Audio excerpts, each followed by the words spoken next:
अस्सलामुअलैकुम बच्चों, उम्मीद है आप खैरियत से होंगे। अब हम आगे चलते हैं जी। 4.4 एक्सरसाइज है वो हमारी चल रही थी, उसमें क्वेश्चन नंबर 8 से हम आगे ऑनवर्ड स्टार्ट करने लगे हैं। ये हमने सॉल्व करना है जी, वेरी इंपॉर्टेंट क्वेश्चंस। ये आपको इक्वेशन नज़र आ रही है, इसको सॉल्व करना है आपने। तो इसका पहला स्टेप ये है कि आप इसमें से 2 कॉमन निकालें, 2 उधर जाके डिवाइड करेगा, 0 हो जाएगा। ये 2 जो आपके पास बच गए इनको स्क्वायर फॉर्म में लिखें और फैक्टराइज करना है। एक्चुअली हमने ए स्क्वायर माइनस बी स्क्वायर हो गया, तो 1 टाइम प्लस और 1 टाइम माइनस हो गया। ये प्लस कर लिया, ये माइनस कर लिया जी। स्क्वायर के अंदर ए स्क्वायर माइनस बी और ए प्लस बी, ये वाला आप समझ लें।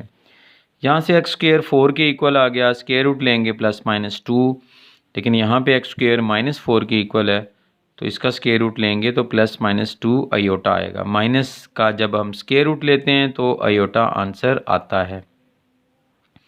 तो बहरहाल ये सोल्यूशन हो गया जी। इसके 4 आपके पास आंसर्स आ गए हैं। सेम इसी पैटर्न पे नेक्स्ट ये वाले क्वेश्चंस हैं। इसमें आप देखिएगा, इसमें आपको पहले कॉमन निकालना है 3y।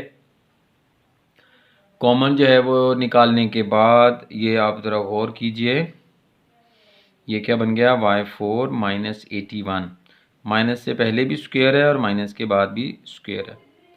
तो यहाँ पे आप ये जो पहला फैक्टर है, चूँकि ये कांस्टेंट नहीं है, वेरिएबल है, इसको भी 0 के इक्वल करेंगे और वेरिएबल की एक वैल्यू 0 आ गई हमारे पास। और इसको मैंने अभी आपको बताया स्क्वायर फॉर्म में लिखने के बाद 1 टाइम आपने प्लस कर देना है और 1 टाइम माइनस कर देना है। माइनस जो है वो 9 उधर जाके प्लस हो जाएगा और y का स्क्वायर रूट लेके प्लस माइनस 3 आपके पास यहाँ पे आंसर आएगा। और यहाँ पे y is equal to plus minus 3 iota आएगा। तो इस तरह आपके पास 5 आंसर्स जो हैं वो इसके बन गए हैं। प्लस माइनस 3, एक आंसर पहले 0 भी था, ठीक है, बाद में प्लस माइनस 3 और प्लस माइनस 3 अयोटा, इस तरह 5 आंसर्स बन गए जी इसके।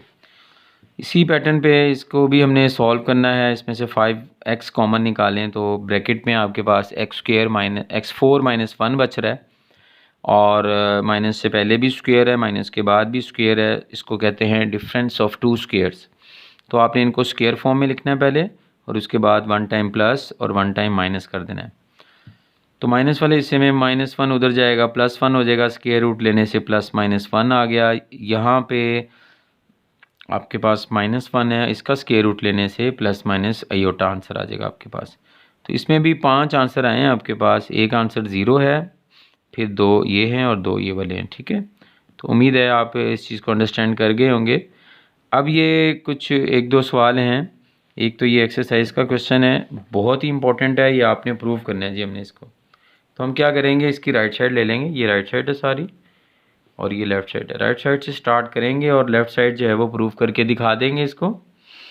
आपने राइट साइड में पहली वाली ब्रैकेट पहला फैक्टर, इसको कुछ नहीं कहना आपने, इसके ऊपर आपने काम करना है। इन दोनों ब्रैकेट्स को मैंने मल्टीप्लाई कर लिया जी। एक्स को मैं एक्स के साथ मल्टीप्लाई करूँगा, एक्स स्क्वायर आ जाएगा, ठीक है। ये हमारी राइट साइड ये वाली है। फिर उसके बाद एक्स को आपने इसके साथ मल्टीप्लाई करना है, ये हो गया। फिर आपने सेकंड टर्म को दोनों से बारी बारी मल्टीप्लाई करना। माइनस ओमेगा वाई को एक्स के साथ करें मल्टीप्लाई, ये आ जाएगा। माइनस ओमेगा वाई को माइनस ओमेगा स्क्वायर वाई के साथ करेंगे तो हमारे पास ये ओमेगा क्यूब वाई स्क्वायर आ जाएगा। और हम जानते हैं ओमेगा क्यूब 1 के बराबर होता है, तो ये वाली टर्म सिर्फ वाई स्क्वायर रह जाएगी। ये देखें, ये जो दोनों है ना दरमियान वाली, इसमें से आप माइनस एक्स वाई कॉमन अगर निकालें तो ब्रैकेट में आपके पास ये चीज़ आ जाएगी, ओमेगा स्क्वायर प्लस ओमेगा।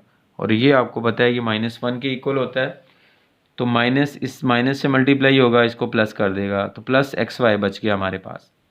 इन दोनों को गौर से देखें, ये एक्चुअली किसका फार्मूला है, ये किसके फैक्टर्स हैं, x cube minus y cube के फैक्टर्स हैं।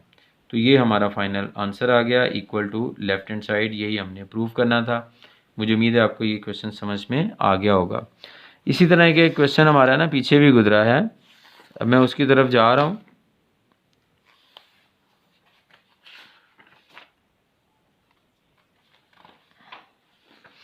ये एक्चुअली एग्जाम्पल वाला क्वेश्चन है बिल्कुल सेम इसी पैटर्न पे है। राइट साइड से स्टार्ट लेंगे, ये राइट साइड मैंने लिखी है। अब आपने इन दो ब्रैकेट्स को मल्टीप्लाई कर देना है आपस में। पहले एक्स को दोनों टर्म्स के साथ मल्टीप्लाई करें, फिर ओमेगा वाई को दोनों टर्म्स के साथ मल्टीप्लाई करें।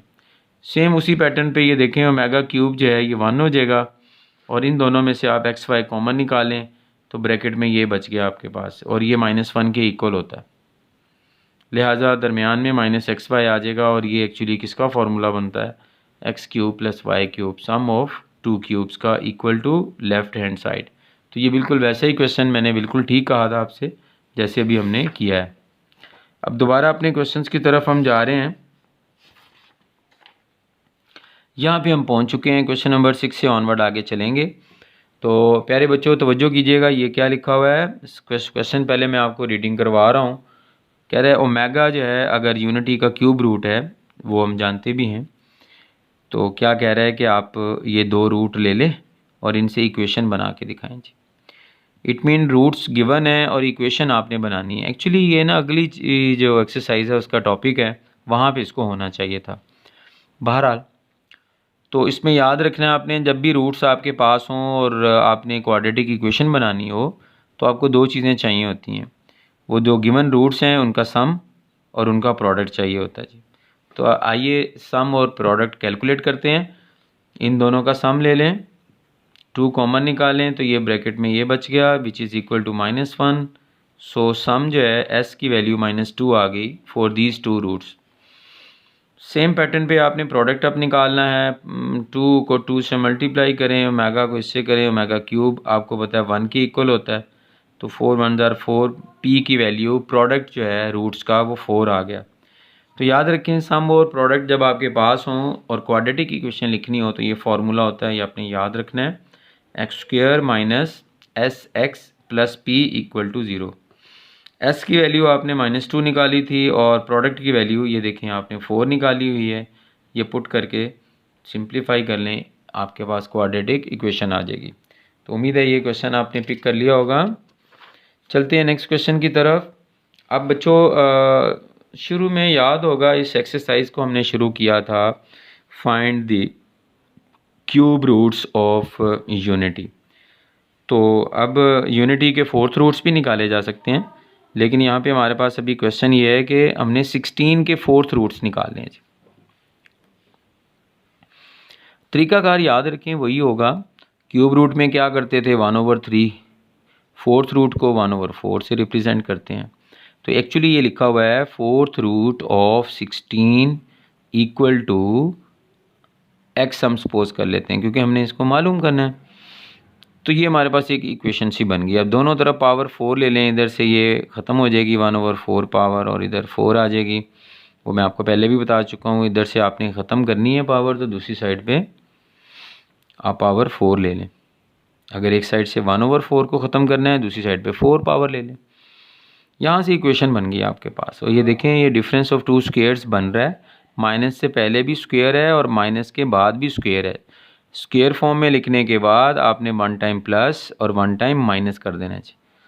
फिर ये दोनों का अलग-अलग सिलसिला है, इनका आपस में ताल्लुक़ नहीं है। यहाँ से आप एक्स स्क्वेयर जो है 4 के इक्वल ले आए और स्क्वेयर रूट लेने से इसके 2 आंसर आ जाएंगे +-2। सिमिलरली यहाँ -4 के इक्वल आ रहा है तो इसके 2 आंसर आपके पास +-2 आयोटा आ जाएंगे। So in this way there are 4 roots जो है वो आपके पास आगे हैं। We have 4th roots of 16, +2 -2 +2 iota -2 iota. तो अगर आपको ज़ुबानी भी बताना पड़े तो आप बड़े आसानी से आप बता सकते हैं जी। वो कैसे है जी? वो आपको एक्चुअली क्या कह रहा है, वो जनाब आपको ये कह रहा है कि आप 16 के 4th रूट निकालें। अच्छा, तो आप मुझे बताएं क्या 16 को किसी नंबर की पावर 4 लिख सकते हैं आप? बिल्कुल लिख सकते हैं, ये 2 की पावर 4 होती है। तो यहीं से आपको सारा आइडिया हो गया। ये 2 आ रहा है ना, तो 2 -2 फिर उसके बाद 2 आयोटा -2 आयोटा, ये 4 रूट आ गए, 4th रूट्स ऑफ 16 आ गया आपके पास। ठीक है, तो बस आपको ये अंदाज़ा होना चाहिए ये किस नंबर की पावर 4 बनेगी। सिमिलरली आप ये देखें, अगर मैं आपसे ये कहता हूँ जी 81 जो है इसके बताएं जी 4th रूट्स क्या होंगे, तो मैं अच्छी तरह जानता हूँ 81 जो है वो 3 की पावर 4 होता है। तो मुझे आइडिया हो गया जी। आइडिया क्या हुआ कि इसके 4th रूट्स कौन कौन से होंगे, एक होगा 3, एक होगा -3, एक होगा 3 आयोटा और एक होगा -3 आयोटा। ठीक है जी, तो ये मुझे देखा ऐसे ही पता चल गया।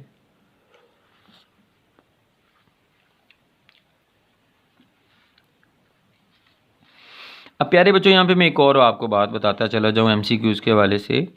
किसी भी नंबर के जब आप फोर्थ रूट्स निकालते हैं तो उनका सम हमेशा ज़ीरो होता है, याद रखना है आपने, ठीक है। अब देखें इन चारों को आप ऐड करेंगे तो ज़ीरो आ जाएगा आपके पास। इसी तरह जो क्यूब रूट्स हैं ऑफ यूनिटी 1 + ओमेगा स्क्वायर, ये भी इनका भी सम ज़ीरो होता है। अच्छा, लेकिन अगर आप 8 के निकालते हैं तो वो निकलेंगे 2 ओमेगा और 2 ओमेगा स्क्वायर, ठीक है। तो याद रखिएगा इनका सम जो होता है वो भी ज़ीरो होता है जी। ये देखें ये ज़ीरो हो गया ना, तो मल्टीप्लाई होकर ये भी ज़ीरो हो गया जी। तो इसका मतलब ये हुआ कि किसी नंबर के अगर आप क्यूब रूट्स निकालते हैं तो उनका सम भी ज़ीरो होता है, और किसी नंबर के अगर आप फोर्थ रूट्स निकालते हैं जो कि 4 होंगे, उनका सम भी हमेशा ज़ीरो होता है। तो ये आपने याद रखना है, ठीक है। इसी तरह अगर क्यूब रूट्स जो हैं आप निकालते हैं किसी भी नंबर के, जैसे 2 है, 2 ओमेगा है और ये 2 ओमेगा स्क्वायर है, आपको पता है ये किसके हैं, ये 8 के क्यूब रूट्स हैं। अगर हम इनको मल्टीप्लाई करें तो हमारे पास क्या आंसर आएगा जी, वो ज़रा देखिएगा।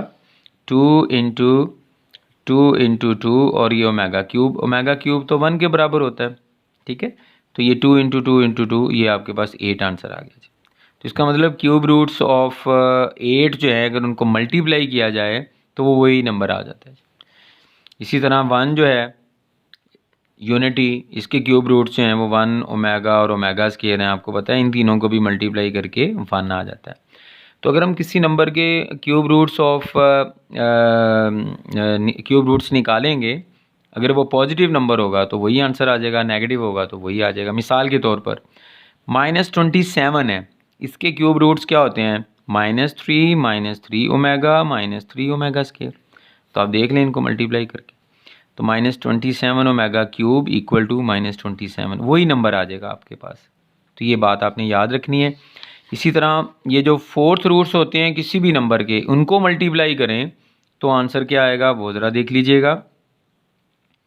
उनको अगर हम मल्टीप्लाई करते हैं, इन्हीं को कर लें आप multiply, 2 multiplied by -2 multiplied by 2 iota multiplied by -2 iota, तो ये आपके पास आ जाएगा 16। सॉरी, पहले इन दो को कर लेते हैं, -4 और यहाँ से -4 आयोटा स्क्वायर आ जाएगा।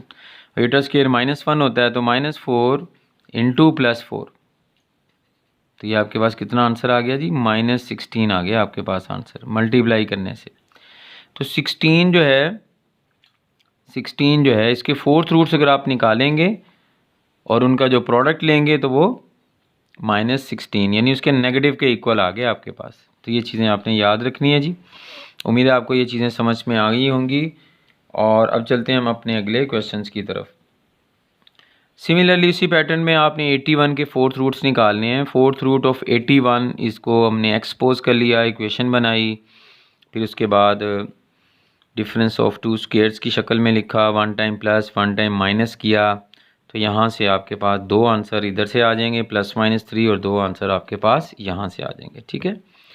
तो ये फोर्थ रूट्स आ गए 81 के। अब ये अपनी नेचर का एक अलग से क्वेश्चन है, हमारी बुक में पेपर में चूँकि आता है, इस वजह से हम इसको कर रहे हैं। तो ये आपको जो लिखा हुआ नज़र आ रहा है ब्रैकेट सारी फैक्टर्स, ये टोटल 2n ब्रैकेट्स हैं, 2n फैक्टर्स हैं। कह रहा है कि इनको मल्टीप्लाई हम करें तो आंसर हमेशा 1 आता है, ये आपने प्रूव करना है। तो वेरी सिंपल, इसमें कोई ऐसी बात नहीं। आप ऐसा करें कि पहली 2 ब्रैकेट्स आप ले लें, वैसे तो ये बेशुमार हैं, 2n ब्रैकेट्स हैं, n हमें नहीं पता n की वैल्यू क्या है, बहुत बड़ी वैल्यू भी हो सकती है। तो बहरहाल आप पहली 2 को मल्टीप्लाई करवा दें आपस में, अगली 2 को फिर आपस में मल्टीप्लाई करवा दें, इस तरह 2 ब्रैकेट की एक ब्रैकेट बनती जाएगी। तो फिर ये जो 2n जो आपके पास ब्रैकेट्स हैं ये भी फिर हाफ़ हो जाएंगी और n ब्रैकेट्स रह जाएंगी आपके पास। एक बात तो ये याद रखनी है। अब इधर हम देखते हैं कि फर्स्ट 2 ब्रैकेट्स को मल्टीप्लाई करके ये आंसर आ रहा है, ठीक है। इसमें आप देख लें ओमेगा क्यूब जो है ये 1 के इक्वल होता है, ठीक है जी। और इधर से क्या बनेगा, 1 + ओमेगा स्क्वायर, और ये पहले वाले 3 मिला के ये 0 हो गए और ये 1 हो गए। इसका मतलब ये इस ब्रैकेट का फाइनल आंसर 1 आ गया जी। अब इस ब्रैकेट में आ जाएं जी, इन 2 को मल्टीप्लाई करके आपके पास ये आंसर आया है। मैंने आपको पहले भी बताया हुआ है ओमेगा की पावर में जब 3 का मल्टीपल आ जाता है तो वो एक्चुअली 1 की इक्वल होती है। अब ये 1 आ गया, इसमें आप ओमेगा 4 है, इसको आप चेंज करें, इसमें से एक पावर अलहदा करें, क्योंकि 3 का मल्टीपल जो है वो पहला 3 होता है। तो इसमें मैं आपको बताना चाह रहा हूँ ओमेगा 4 जो है that will be equal to omega, कैसे, ओमेगा क्यूब 1 हो गया और ये ओमेगा आंसर आ गया। ठीक है, तो सिंपल सी बात है, आपने याद रखना है ओमेगा की कोई भी पावर आपको सॉल्व करनी पड़े, सपोज कर लें जी ओमेगा की पावर 250 है, नो प्रॉब्लम, तो जल्दी से पूछा जाए जी इसका क्या आंसर होगा, तो ये आपने याद रखना है, आपने 250 को जल्दी से ना आपने 3 पे डिवाइड करना है और रिमाइंडर तक आपने पहुंचना है। ये देखें, ये 24 आ गया, 3 3 9 आ गया, रिमाइंडर पे मैं पहुंच गया हूँ।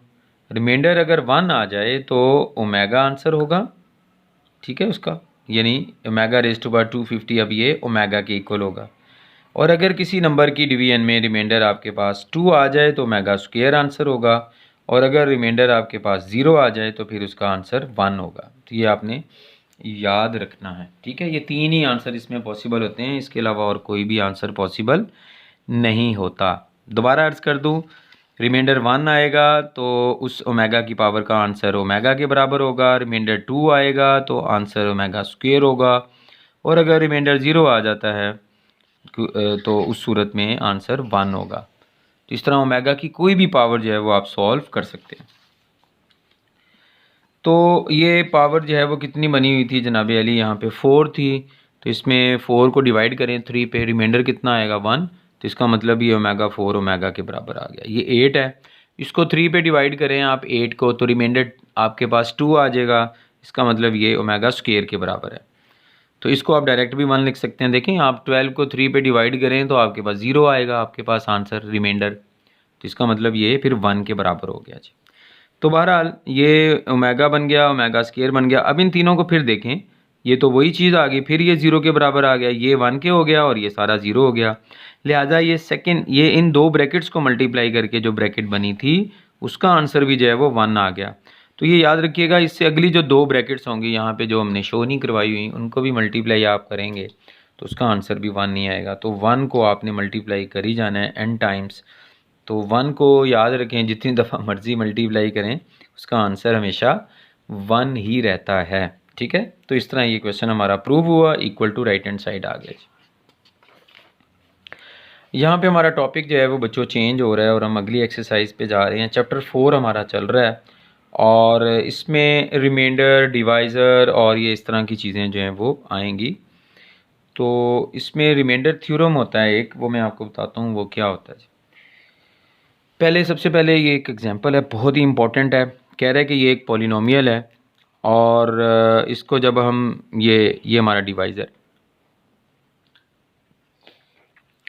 तो ये डिविडेंड है, ये पॉलिनोमियल। इस डिविडेंड को जब हम डिवाइज़र से डिवाइड करते हैं तो कह रहा है रिमाइंडर आपके पास आ रहा है -4। तो आप बताएं फिर इसमें अननोन ये k जो है इसकी वैल्यू क्या होगी।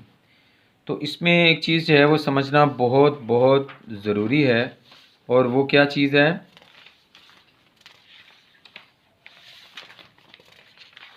जी वो चीज़ ये है, याद रखिएगा।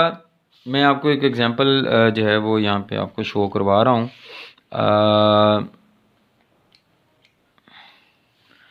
ये x+1 और ये x+2 जो है, ठीक है, इनको मल्टीप्लाई करेंगे तो आपके पास आ जाएगा x² + 3x + 2 आ जाएगा। ठीक है, इसको हम कह लेते हैं जी p(x). तो हमने इसको डिवाइड करना है किससे, x+1 से, ये डिवाइज़र हो गया। ठीक है, तो देखना यह है कि इसका जो है वो आंसर आपके पास क्या आएगा, और दूसरा ये है कि ये डिवाइज़र जो है क्या ये इसका फैक्टर है या नहीं है। ठीक है, तो इसके लिए जो है आपने क्या करना है, आपने रिमाइंडर थ्योरम इस्तेमाल करना है। वैसे सिंपल डिवीजन से पहले मैं आपको बता दूं, ये देखिए, अगर आप ये डिवाइज़र लेते हैं ना, ये देखिए मैंने आपको यहाँ से बता दिया, आपको ये दो फैक्टर हैं, इसके ये दो फैक्टर हैं, उनमें से एक फैक्टर से आप इसको डिवाइड कर रहे हो। तो जब आप डिवाइड करोगे तो आंसर में दूसरा फैक्टर आंसर में आ जाएगा क्वेश्चन में, और रिमाइंडर आपके पास 0 आएगा हमेशा। तो यहाँ से मैंने कुछ रिजल्ट्स बताने हैं, वो ज़रा देखिएगा। x से मल्टीप्लाई कर रहा हूँ पहले, माइनस करके हमारे पास आ गया जी 2x + 2। अब आप इसको 2 से मल्टीप्लाई करें तो 2x + 2 और ये रिमाइंडर 0 आ गया जी। ठीक है, तो देखा मैंने आपको ये कहा था कि किसी भी पॉलिनोमियल को अगर आप डिवाइड करें किसी भी लीनियर फैक्टर के साथ, तो अगर तो रिमाइंडर 0 आ जाए तो इसका मतलब वो जो डिवाइज़र है वो उस पॉलिनोमियल का फैक्टर है। ये देखें ऊपर नज़र भी आ रहा है, और जो कोशेंट होता है वो भी उसका फैक्टर होता है। फिर यानी डिवाइज़र और कोशेंट दोनों जो हैं वो उस डिविडेंड के फैक्टर होते हैं, और ये तब होगा जब रिमाइंडर 0 आएगा। तो ये आपने बात याद रखनी है कि अगर हम किसी डिवाइज़र को किसी पॉलिनोमियल का फैक्टर बोलेंगे तो डिवाइड करने पे या वो रिमाइंडर थ्योरम अप्लाई करने पे जो रिमाइंडर आएगा उसको हम 0 के इक्वल लिखा करेंगे। अब यहाँ पे रिमाइंडर थ्योरम एक्चुअली है क्या? रिमाइंडर थ्योरम ये है, इसी को मैं करके दिखा रहा हूँ आपको। आपका डिविडेंड ये वाला था, ठीक है, और डिवाइज़र आपका ये वाला है। आप ऐसा करें, डिवाइज़र को 0 के इक्वल पुट करें, यहाँ से वैल्यू x की निकालें। डिवाइज़र हमेशा लीनियर होगा हमारी इस एक्सरसाइज में, ठीक है। जो वैल्यू निकली है उसको आप पॉलिनोमियल में पुट करें। जब आप पॉलिनोमियल में पुट करेंगे तो जो आंसर आएगा उसको रिमाइंडर कहते हैं। ये आपने बात याद रखनी है। ये देखें मैंने x की जगह पे -1 लिख दिया जी। तो अब मैं इसको आगे सॉल्व करता हूँ तो मेरे पास आंसर मैंने क्या बोला है, ये रिमाइंडर 0 आ गया मेरे पास। तो जब हम वैल्यू पुट करते हैं, ये जो p ऑफ -1 या p ऑफ 2 जो होता है ये एक्चुअली रिमाइंडर होता है, और रिमाइंडर अगर 0 आ जाए तो वो जो स्टार्ट में आपने जहाँ से वैल्यू निकाली थी जिस डिवाइज़र से, वो उस पॉलिनोमियल का क्या होता है, फैक्टर होता है। तो ये आपने बात याद रखनी है। मैं सिंपल जो है, ये तो अलजेब्रिक वे में मैंने आपको बताया, सिंपल में आपको नंबर्स की गेम में आपको बता देता हूँ। ये 6 है जी। आपको पता है 6 के फैक्टर्स हैं वो 1 और 6 भी होते हैं, लेकिन इसके अलावा ये होते हैं 2 और 3। ये 6 के 2 फैक्टर हैं। इनमें से किसी एक फैक्टर से जब आप इसको डिवाइड करोगे तो कोशेंट में दूसरा फैक्टर आपको लिखना पड़ेगा, और रिमाइंडर जो है वो 0 आ जाएगा आपके पास, ठीक है। तो इसका मतलब ये हुआ कि जब रिमाइंडर 0 आए तो जो डिवाइज़र होता है वो डिविडेंड का फैक्टर होता है।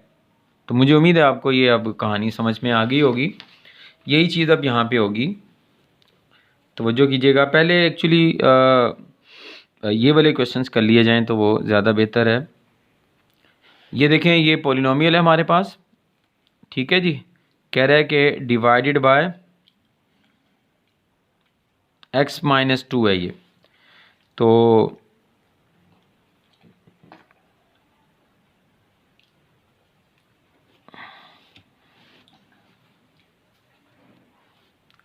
अच्छा जी, तो यही चीज़ हम यहाँ पे अप्लाई करते हैं। ये देखिएगा, ये पॉलिनोमियल जो दिया हुआ है ये क्या है, डिविडेंड, और ये डिवाइज़र है। तो डिविडेंड जो है इसको p ऑफ x लिख लें, डिवाइज़र को 0 के इक्वल पुट करके वहाँ से आप वैल्यू निकालें x की। जो वैल्यू निकलेगी आपके पास उसको आपने डिविडेंड में पुट करना है। -2 निकली है ना, इसको यहाँ पुट कर दें आप। तो p ऑफ -2 हमारे पास क्या होगा, ये देखें, -2 का क्यूब k इंटू -2 का स्क्वायर -7 इंटू एक्स की जगह -2 आ गया। और इसको सॉल्व करेंगे तो ये देखें आपके पास यहाँ पे हम पहुँच गए, ठीक है।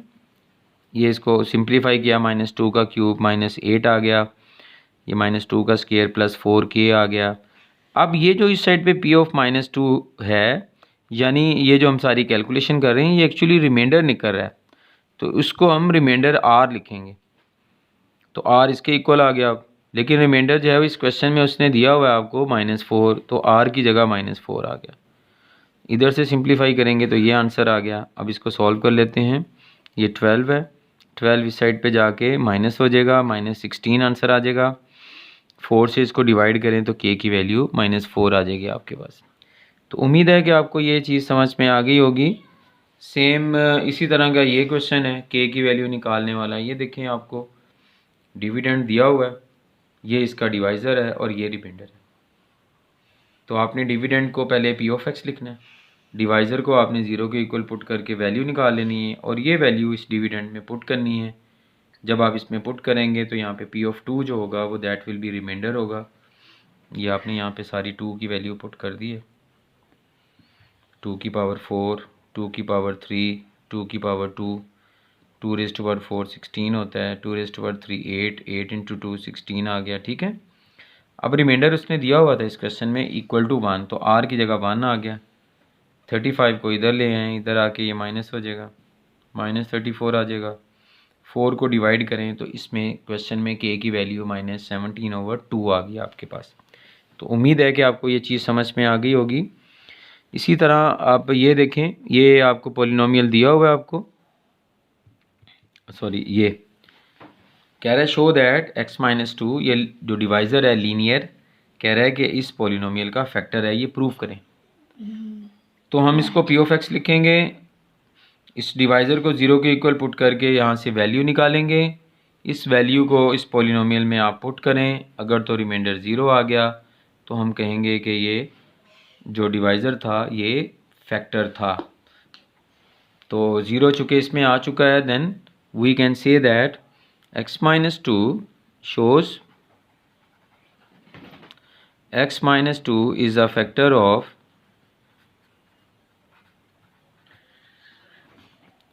p of x, पॉलिनोमियल जो आपने स्टार्ट में लिखा है ये उसका क्या हो गया, फैक्टर हो गया जी। तो अब चलते हैं अगले क्वेश्चंस की तरफ। बिल्कुल सेम उसी पैटर्न पे एक और क्वेश्चन आ गया जी हमारे पास। ये देखें, आपको एक पॉलिनोमियल दिया हुआ है, डिवाइज़र जो है वो x-2 है, रिमाइंडर जो है वो 14 है, और आपने k की वैल्यू निकालनी है। तो k की वैल्यू वाले ये 3 क्वेश्चन हो गए हैं तकरीबन हमारे पास। ठीक है, तो क्योंकि ये पेपर में आते हैं इस वजह से ये तीनों मैंने आपको करवा दिए हैं। तो प्यारे बच्चों देखिएगा, उसी तरह ही ये डिविडेंड है आपके पास, आप डिवाइज़र को 0 के इक्वल पुट करें, यहाँ से आप वैल्यू निकालें, इसकी x की वैल्यू 2 आ गई, वो आपने डिविडेंड में पुट कर देनी है, p ऑफ 2। ये देखें p ऑफ 2, ये 2 पुट कर दें सारा, ये सारा मैंने 2 पुट कर दिया, 2 का क्यूब 8 आ गया, ये भी 8 आ गया, ये 2k बन गया, ये 4 बन गया, और p ऑफ 2 ये इसको आप रिमाइंडर बोलेंगे। रिमाइंडर उसने आपको गिवन में ये देखें 14 उसने दिया हुआ है आपको, इधर से आपने सिंप्लीफाई कर लिया, 20 को इधर ला के इसमें से माइनस करवाएं, -6 आ जाएगा, 2 इधर आके इसको डिवाइड करेगा और k की वैल्यू -3 आ जाएगी। तो मुझे उम्मीद है ये चीज़ें आपको क्लियर होगी होंगी। ये टॉपिक यहीं पे मुकम्मल हुआ। अब अगला टॉपिक जो है इंशाल्लाह आपकी खिदमत में लेके आऊँगा। वीडियो आपको अच्छी लग रही है, समझ में आ रहा है मैथ, तो माय डियर स्टूडेंट्स आप इसको शेयर करें, लाइक करें, अपने दोस्तों तक भी पहुँचाएँ, ताकि ये मुख्तसर सा काम करके वो पूरा 100% जो पेपर है उसको सॉल्व कर सकें। इसमें याद रखिएगा, मैंने तो सारे चैप्टर्स के शॉर्ट क्वेश्चन जो हैं वो आपको करवाने हैं। आप जो है इनमें से चंद चैप्टर जो है उनके शॉर्ट क्वेश्चन आप पेयरिंग स्कीम के मुताबिक स्टडी करके उसको उसमें से आप उनको लीव करना चाहें तो उनको आप लीव भी कर सकते हैं, ताकि आपको काम आपका थोड़ा सा और आसान हो जाए। तो मिलते हैं अगली वीडियो में। अल्लाह हाफिज़।